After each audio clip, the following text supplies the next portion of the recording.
Students, today we will continue our chapter budgetary control। और इसमें आपने थ्योरी वाला आपको मैंने वीडियो भेज दिया हुआ है, ठीक है।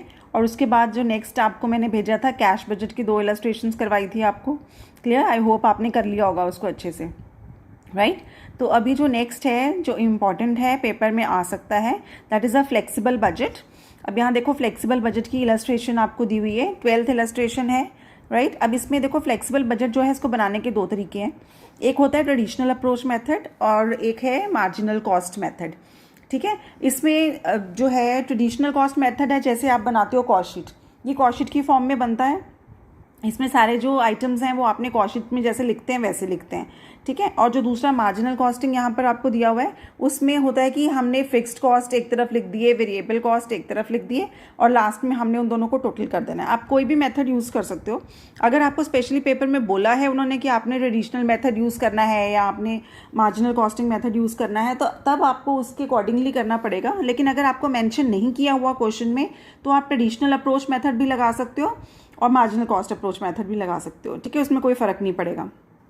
नाउ सी, ऐसे होता है इसमें आपको सारे खर्चे जो है उनका टोटल करना है। लाइक यहाँ देखो गिवन है आपको मटेरियल, लेबर, वेरिएबल ओवरहेड्स दिए हुए हैं, फिर फिक्स्ड ओवरहेड्स अलग से दिए हैं, देन वेरिएबल एक्सपेंसेस दिए हैं डायरेक्ट। अब डायरेक्ट खर्चे आपको पता है कि जब हम कॉस्ट शीट बनाते हैं तो प्राइम कॉस्ट में हम डायरेक्ट एक्सपेंसेस लेते हैं, तो ये वेरिएबल एक्सपेंसेस जो डायरेक्ट हैं ये प्राइम कॉस्ट उसमें जाएंगे, प्राइम कॉस्ट में। देन सेलिंग एक्सपेंसेस, यहाँ आपको इन्फॉर्मेशन जो है वो पर यूनिट दी हुई है। और जो सेलिंग एक्सपेंसेस हैं वो जितना भी आपको गिवन है उसका 10% फिक्स है, डिस्ट्रीब्यूशन का 20% फिक्स है, एडमिनिस्ट्रेशन एक्सपेंसेस का जो है वो 50,000 उन्होंने दे ही दिया आपको, ठीक है। तो आपने वही लेना है, क्लियर। टोटल कॉस्ट आपको नीचे दे दी है उन्होंने। और prepare a budget for preparation of 6,000 units के लिए बजट बनाना है और 8,000 यूनिट्स के लिए बजट बनाना है। आपको जो ये जो इन्फॉर्मेशन सारी पर यूनिट दी हुई है 10,000 के लिए दी हुई है, 10,000 के लिए आपको गिवन है, 6,000 के लिए और 8,000 के लिए आपने बनाना है।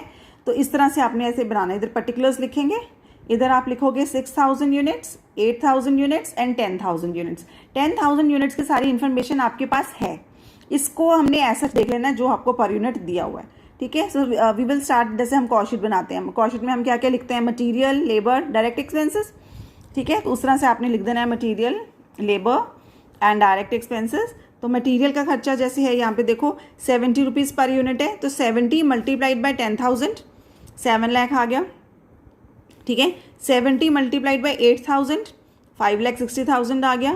70 मल्टीप्लाइड बाई 6,000 4,20,000 आ जाएगा, क्लियर। उसी तरह से आपने लेबर लिखनी है। लेबर देखो 25 है पर यूनिट, 25 मल्टीप्लाइड बाई 10,000 2,50,000, फिर 25 मल्टीप्लाइड बाई 8,000, 25 मल्टीप्लाइड बाय 6,000, तो वो यहाँ आपने 1,50,000 लिख दिया। ऐसे डायरेक्ट एक्सपेंसेस ये जो 5 दिया है इसको भी आपने ऐसे लिख देना है, प्राइम कॉस्ट आ जाएगी। फिर प्राइम कॉस्ट के बाद आपको है नीचे फैक्ट्री ओवरहेड्स।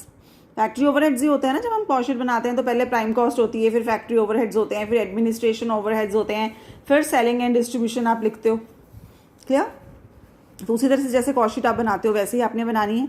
तो फैक्ट्री ओवरहेड्स में अब फिक्स्ड अलग है, वेरिएबल अलग है, आपने भी इसको 2 पार्ट्स में डिवाइड कर देना है, फिक्स एक्सपेंसेस, वेरिएबल एक्सपेंसेस, ठीक है। फिक्स कितने हैं, फिक्स्ड के बारे में यहाँ देखो फिक्स्ड ओवरहेड्स 1 लाख दिया है ना, तो आपने तीनों में 1 लाख लिखना है। जो भी फिक्स्ड एक्सपेंसेस होते हैं वो नंबर ऑफ यूनिट्स के ऊपर डिपेंड नहीं करते, ये बात आपने याद रखनी है कि फिक्स एक्सपेंसेस चाहे नंबर ऑफ यूनिट्स 6 है, 7, 8,000, 9,000 जो मर्जी दिया हो वो कभी भी चेंज नहीं होता। मतलब कि अगर 1 लाख है तो आपने उसको 1 लाख ही लिखना है तीनों में, वो चेंज नहीं होगा। देखो फिक्स एक्सपेंसेस आपने यहाँ लिखे ना, 1 लाख 1 लाख 1 लाख तीनों में लिखना है, ठीक है। उसके बाद वेरिएबल चेंज होगा। वेरिएबल ओवरहेड्स आपको 20 दिया हुआ है, ये देखो पर यूनिट दिया ना, वेरिएबल ओवरहेड्स 20 दिया हुआ है, तो वो 20 को आपने क्या करना है, सबके साथ मल्टीप्लाई कर देना है। 20 इंटू 20 ये 10,000, 20 इंटू 8,000, 20 इंटू 6,000, तो वो आ जाएगा आपका यहाँ पे वेरिएबल ओवरहेड्स। फिर फैक्ट्री कॉस्ट आ गया टोटल सारा करके, ठीक है। उसके बाद बारी आ गई एडमिनिस्ट्रेशन ओवरहेड, वो उसने बोला ही है कि फिक्स्ड है, इसमें वेरिएबल है ही नहीं है, फिक्स्ड है, तो तीनों में लिखो चुपचाप 50,000 50,000 50,000 तीनों में डाल देना है, क्योंकि फिक्स एक्सपेंसेस अभी आपको मैंने बताया कि नंबर ऑफ यूनिट्स के साथ चेंज होते नहीं है, तो हमने नहीं चेंज करना इसको 50 50 50 तीनों में लिख देना। कॉस्ट ऑफ प्रोडक्शन आ गई सारा टोटल करके। कॉस्ट ऑफ प्रोडक्शन के बाद अब बारी आएगी सेलिंग एक्सपेंसेस की। तो सेलिंग एक्सपेंसेस में देखो फिक्स्ड एंड वेरिएबल अगेन अलग अलग हैं। सेलिंग एक्सपेंसेस यहाँ पे 10% फिक्स्ड है, टोटल 13 है। 13 का अगर हम 10% करेंगे तो वो बनेगा 1.3। इसका मतलब 1.3 जो हो गया वो फिक्स हो गया, बाकी का जो है वो वेरिएबल होगा। ठीक है, 11.7 हो गया वेरिएबल। क्लियर? क्योंकि 13 है ना, 13 का 10% फिक्स्ड है, तो 1.3 फिक्स हो गया और 11.7 जो है वो वेरिएबल हो गया। तो 11.7 multiplied by 10,000, 11.7 multiplied by 8,000, 11.7 multiplied by 6,000, ये आ गया सारा वेरिएबल यहाँ पे जो अभी आपको मैंने बताया। 11.7 multiplied by 6,000, 11.7 multiplied by 8,000, 11.7 multiplied by 10,000। ठीक है, तो ये वेरिएबल आ जाएंगे। क्लियर? और फिक्स एक्सपेंसेस तो 1.3 को मल्टीप्लाई करोगे, ये जो 13 है किसके लिए दिया है? 10,000 के लिए दिया है ना, तो इसका मतलब 1.3 को 10,000 के साथ मल्टीप्लाई करो, 13,000 आ जाएगा। तो 13,000 आपने जब लिखना है 10,000 वाले में 13,000, तो सब में 13,000 ही लिखना है, क्योंकि ये फिक्स्ड है। और जो फिक्स एक्सपेंसेस होते हैं वो नंबर ऑफ यूनिट्स के साथ चेंज नहीं होते हैं, इसलिए 10,000 के साथ मल्टीप्लाई करना है, किसी और के साथ नहीं करना। 10,000 के साथ इसलिए मल्टीप्लाई करना है क्योंकि हमें 10,000 के लिए गिवन है, जिसके लिए गिवन होगा वही के फिक्स्ड उठाने हैं और सब में डाल देने हैं, हमें चेंज नहीं करना उसको। ठीक है, बस ये पॉइंट है, इसमें आपको याद रखना पड़ना है फिक्स्ड एक्सपेंसेस का। क्लियर? तो 13,000 यहाँ लिखोगे, 1.3 मल्टीप्लाइड बाय 10,000 करके, सब में 13,000 ही लिखना है। ठीक है, क्योंकि fixed expenses number of units के चेंज होने से चेंज नहीं होते। उसी तरह से अब आगे आ जाओ, यहाँ देखो डिस्ट्रीब्यूशन ओवरहेड्स। डिस्ट्रीब्यूशन ओवरहेड्स में भी ऐसे देखो क्या गिवन है। डिस्ट्रीब्यूशन ओवरहेड्स 20% फिक्स्ड है, टोटल 7 है, 7 का 20% जो है वो फिक्स है। ठीक है, बाकी का जो होगा वो वेरिएबल है। ठीक है, सो डिस्ट्रीब्यूशन में इसको डिवाइड कर दिया आपने 7 को, वेरिएबल वाला हिस्सा जो बनेगा 20% निकाल देना, 20% फिक्स्ड है। ठीक है, वो 1.4 आएगा। ठीक है, फिक्स आएगा 1.4 और वेरिएबल आएगा 5.6। ठीक है, ये फिक्स है, ये वेरिएबल है। क्लियर? तो 1.4 को मल्टीप्लाई किसके साथ करना है? 10,000 के साथ। ये देखो 1.4 को मल्टीप्लाई करोगे 10,000 के साथ, फिक्स्ड 14,000 आ गया। 14,000 14,000 तीनों में 14,000 ही लिखना है, फिक्स्ड है। और वेरिएबल 5.6 है, 5.6 को मल्टीप्लाई करना है 10,000 के साथ, 5.6 को 8,000 के साथ, 5.6 को 6,000 के साथ मल्टीप्लाई करो, ये सारी चीज़ें आ जाएंगी। सबका टोटल कर लेना नीचे आपने, तो ये टोटल कॉस्ट आ जाएगी। ठीक है, अब टोटल कॉस्ट आने के बाद नीचे आपने कॉस्ट पर यूनिट निकालना है। और कॉस्ट पर यूनिट कैसे निकलेगा? कॉस्ट पर यूनिट कैसे निकालेंगे? कॉस्ट पर यूनिट निकालने के लिए आपने जितनी टोटल कॉस्ट निकाली है उसको नंबर ऑफ यूनिट्स के साथ डिवाइड कर देना है। ठीक है, जैसे पहले वाली जो निकली कॉस्ट, पहले वाली जो कॉस्ट निकली इसको 6,000 के साथ डिवाइड करोगे, देन सेकंड वाले को 8,000 के साथ डिवाइड करोगे और थर्ड वाले को 10,000 के साथ डिवाइड करोगे। ठीक है, तो बस ये है। उसके बाद नेक्स्ट देखो उसको मार्जिनल कॉस्टिंग अप्रोच के साथ किया है हमने। तो मार्जिनल कॉस्टिंग अप्रोच में कुछ नहीं है, फिक्स जितने खर्चे देखो फिक्स्ड है ना, फिक्स्ड और वेरिएबल हैं बारी बारी से, चाहे फिक्स लिख दो ऊपर चाहे वेरिएबल लिख दो ऊपर। ठीक है, तो ऐसे सारे वेरिएबल एक्सपेंसेस इकट्ठे लिख देने, इनका टोटल कर लेना है और उसके बाद फिक्स एक्सपेंसेस पहले इकट्ठे लिख दो सारे और फिर उनका टोटल नीचे दोनों का टोटल इकट्ठा कर देना है। बात सेम ही है, आंसर सेम ही आना है, कोई फ़र्क नहीं आना। नंबर ऑफ यूनिट्स के साथ डिवाइड करके टोटल कॉस्ट भी सेम आएगी, कॉस्ट पर यूनिट भी सेम आएगा।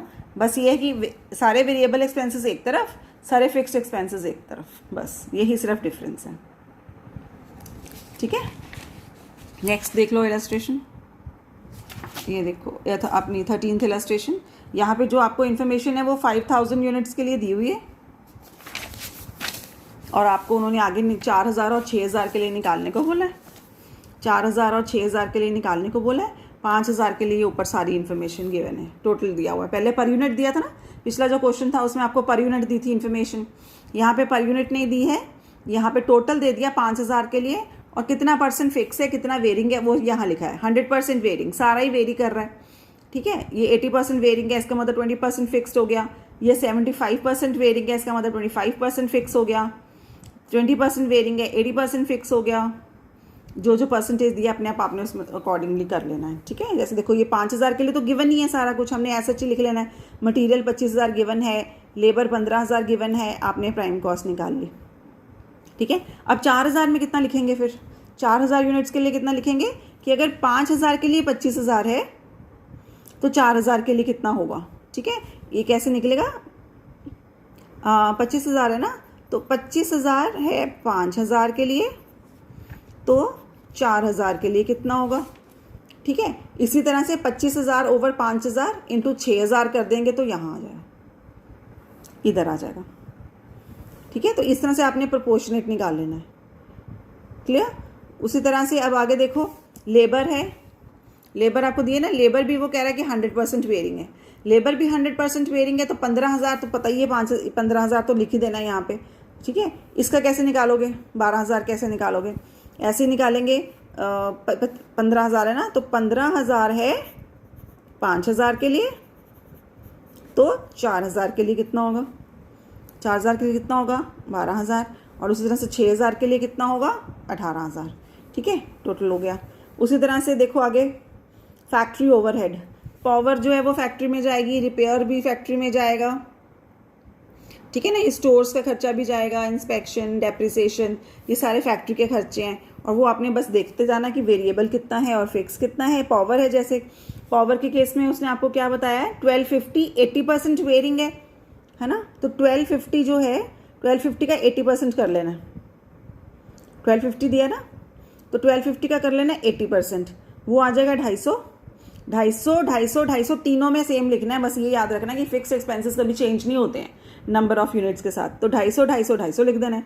इसका तो पंदा ये टोटल 1250 था, 5,000 के केस में 250 फिक्स हो गया, तो 1,000 वेरिंग हो जाएगा, ठीक है। तो ये 1,000 वेरिंग हो गया, तो इन दोनों का कैसे निकलेगा? सेम जैसे अभी आपको मैंने बताया, इसमें भी ऐसे कि 1,000 वेरिंग अगर 5,000 के लिए है तो 4,000 के लिए कितना होगा, ठीक है ना, 1,000 ओवर 5,000 इंटू 4,000, ऐसे ही इंटू 6,000 कर देंगे, तो वो यहाँ पर आ जाएंगे ये 800, 1,200, ठीक है। सारे ऐसे ही करने हैं, सारे जितने।